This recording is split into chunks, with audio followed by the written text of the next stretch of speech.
planes, especially the Hawk trainer, which saw a limited amount of RAF use. Interesting aspects to its configuration: the rear windscreen is larger than the front one to accommodate the blind flying hood for instrument flying training, and that would be pulled forward over the rear cockpit for that purpose. The student and instructor communicating via the Duxford tube with a funnel at one end and stethoscopes and earpieces at the other. On the front cabin, you may have noticed if you saw it in the vicinity, some of the very crowded training bases of the era. The Magister served first with the Central Flying School, as so many new RAF trainers have, and then the elementary flying training schools where it superseded the Avro Tutor that we had hoped to see in today's programme. But the Tiger Moth flying with it was still so well established as to carry on dominating RAF training for many years, and it meant that just under 1,300 Magisters were built. The Tiger Moth also an outgrowth of interwar civilian designs from de Havilland, specifically the DH-60 Moth family. They moved the wing on the airframe, they moved it forward to allow an easier escape by the front seat occupant if necessary, and swept the wing back slightly. The structure was also beefed up a bit, and the 130 horsepower GT Major engine powered the Tiger Moth 2, which became the major production version. More than 7,000 Tiger Moths ended up being built in the UK. In excess of 4,000 of those were manufactured during World War II for the Royal Air Force, because it had come into service following the first flight in 1931 with both the RAF in 1932 and many civilian customers before the war. Almost half of wartime production of Tigers was, however, undertaken by the Morris Motors factory at Cowley in Oxford. And indeed, many of the Tigers of the Tiger 19 we saw earlier were turned out from there.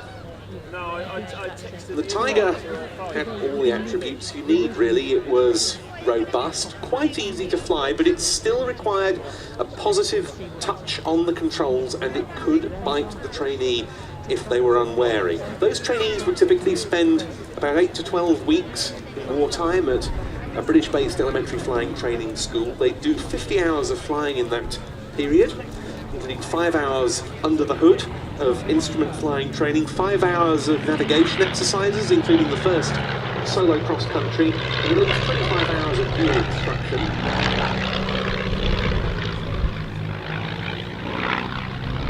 Actually to aerobatics.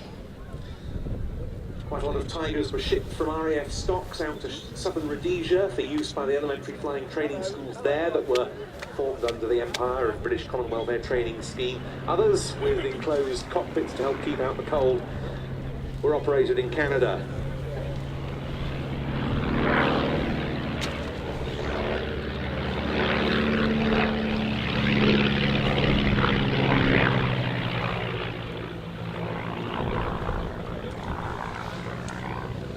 Shared by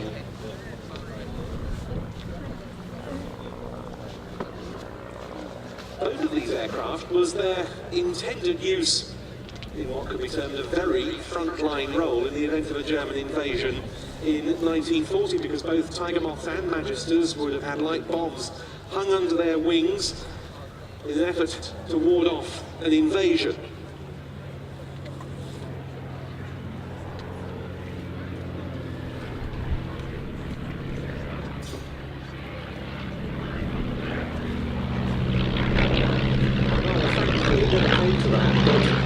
Tiger Moths saw some rather unusual uses, particularly in the early part of World War II. They were flown extensively as liaison aircraft with the RAF units stationed with the Advanced Air Striking Force in France.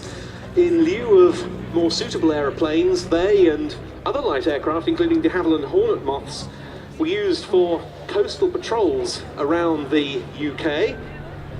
And Tigers were also used as glider tugs as part of the training of pilots for the troop-carrying glider force. Of course, saw so much action around the D-Day period.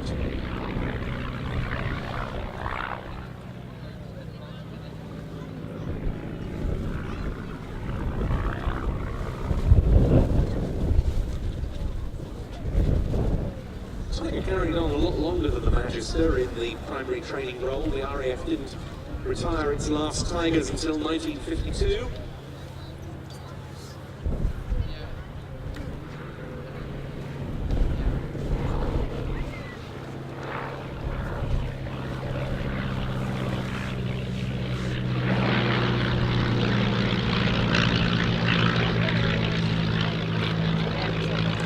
Many members of the Air Training Corps and the RAF Volunteer Reserve received instruction on the Tiger Moth, as well as regulars. Without question, as we were saying earlier, one of the outstanding trainers of all time and still hugely in demand today. The Magister that's leading this pair was built in 1941 and served with the RAF. Much later, in civilian hands, what was described as a wingless, waterlogged and derelict hulk of the airframe was sold for just £80, and that airframe was brought here to Duxford in the early days of the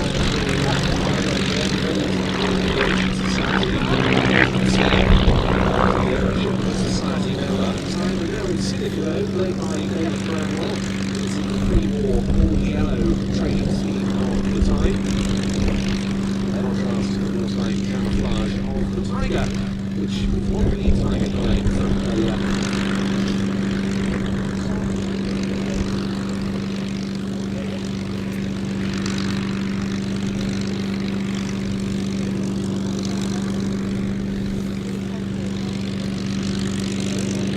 There they are, into land, Scott Butler on the Miles Magister.